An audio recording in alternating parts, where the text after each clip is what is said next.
नमस्कार. भारतीय पुरातत्व सर्वेक्षण यांनी हे प्रतिबंधित केलेलं क्षेत्र आहे आणि संरक्षित स्मारक आहे.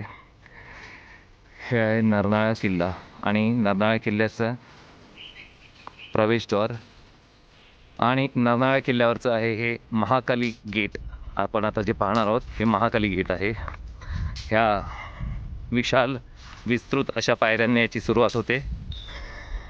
मजबूत पाषाणांच्या या पायऱ्या आणि त्याला वक्राकार कमानीनंतर लगेचच आपल्याला दिसू लागतं ते महाकाली गेट, महाकाली द्वार किंवा महाकाली प्रवेशद्वार.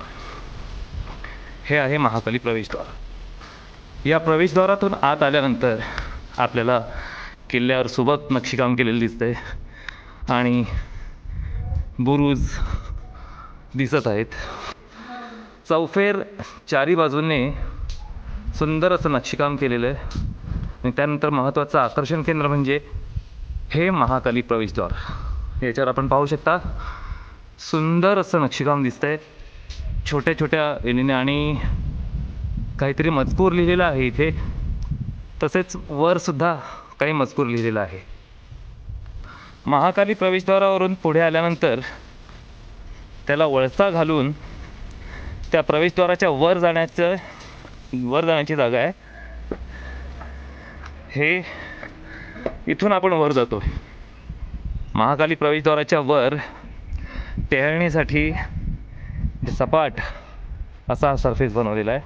आपण पाहू शकता स्थापत्यकलेचा एक आदर्श नमुना आणि सुंदर नक्षीकामासकट हा महाकाली द्वार आणि नरनाळा किल्ल्याचा निसर्गरम्याचा.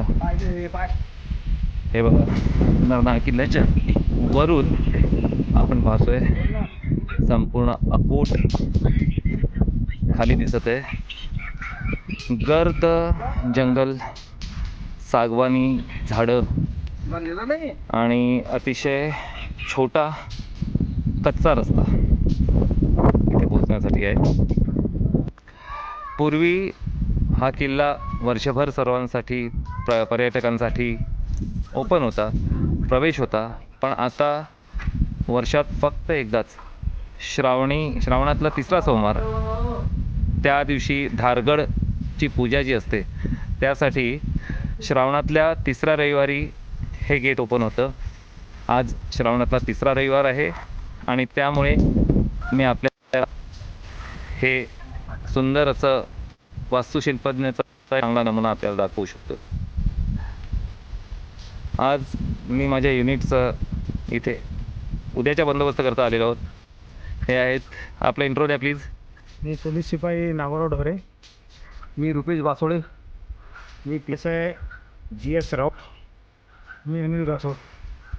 मी सचिन दिनकरी. आणि मी